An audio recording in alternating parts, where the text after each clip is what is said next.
which in the Hebrew would be Yakar. All right, and I wrote myself a little quote in my notes, which is having pretty much the reason why I picked the word conquer. It was kind of the up and coming theme within my own daily walk in this faith, man, this truth, man. Remembering that our mindset is to, because I'm gonna get the description, the definition in a second, but that's been kind of my mindset for the past 3 weeks. You know what I'm saying? To learn to do that, man. Which I'm gonna get the definition. It means to achieve, conquer, defeat, vanquish, to search for, procure, effort, or win. Essentially, you know, we were called into this thing to overcome every single struggle, every single battle, whatever it is, man, whatever trial, tribulation. We was called into this thing to be more than a conqueror, really, like the scriptures say. Speak a little louder, man. And yeah, we were called into this thing, man. We were called into this just to be more than a conqueror, man. We was called into this to overcome every single obstacle. All right, so real quick, y'all, can you get me 1 Thessalonians 5 and 8? Down to 9. On that bar, can you get me Romans 8 and 35? And then, that's how I was looking at it. Ezra 7 and 9, read down to 10. All right? Because, yeah, we were called into this thing, really, we were called into this to go through the struggles and things like that, man. We were called into this to overcome every single trial tribulation. We weren't called into this to come out here, you know, with the garments for no reason, you know. We ain't learned precepts just to learn precepts. We came into this to achieve and win, really. We're called into this to achieve, to conquer.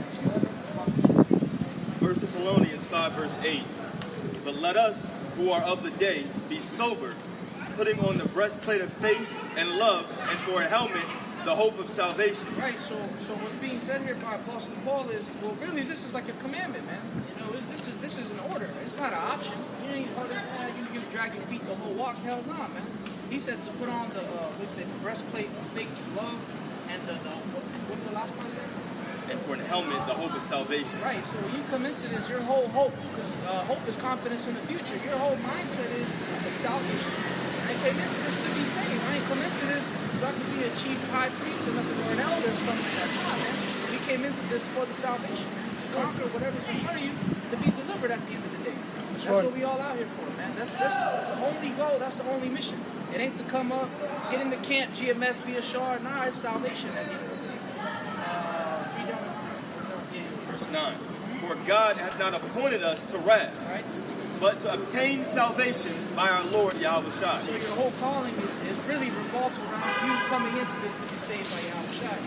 That's why everybody got a different lot. Not everybody has the exact same lot. We were called into this just to receive the salvation. Whatever your lot is, fall into that. All right? Romans 8. Romans 8 and 35. We'll read down to 38. Gosh. Who shall separate us from the love of Mashiach? Shall tribulation or distress, or persecution or famine, or nakedness or peril or sword? As it is written, for thy sakes we are killed all the day long. We are accounted as sheep for the slaughter. So knowing those things, man, you should already know that the hardships are going to be there, right? But the hardships aren't there to overtake you or overcome you or anything like that. It's made for you to conquer, not for it to conquer you. All right? That's why one of the definitions is to achieve, to win. The whole point, the only way we win is through salvation. It's not winning by coming into this and become some, you know, super knowledgeable Israelite. You know, the whole point is the hope of salvation.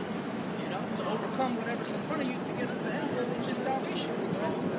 Nay, in all these things we are more than conquerors through him that loved us.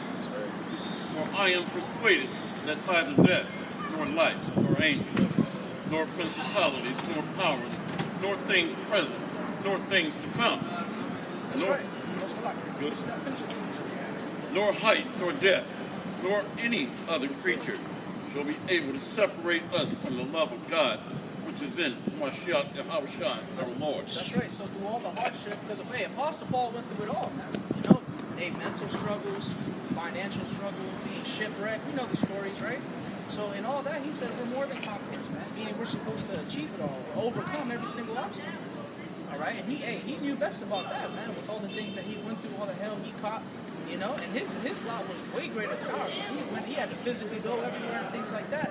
But he said, nay, in all these things, man, we're still supposed to overcome that to obtain that salvation. All right, well, we'll get this and finish it up. It's like Ezra 7 and 9. Just read down the 10. Sorry. 2 Ezra chapter 7, verse 9. If this city now were given unto a man for an inheritance, Yeah, which in 2 Ezra, the 7th chapter, it pretty much outlines the straight gate that Yahushua spoke about in Matthew 7. You know, he said, you know, he spoke about the dangers of perils and things like that. You can read it on your own. We all know that, right? And it says, what? Go ahead. if he never shall pass the danger set before it, how shall he receive this inheritance? Right? And I said, it is so, Lord. Then said he unto me, even so also is Israel's portion. Yeah, so our portion, Israel's whole portion is to go through the danger to receive the kingdom of heaven. You know, that's the whole point. The whole point is for you to go through the path to conquer it and then receive that salvation. That's the end.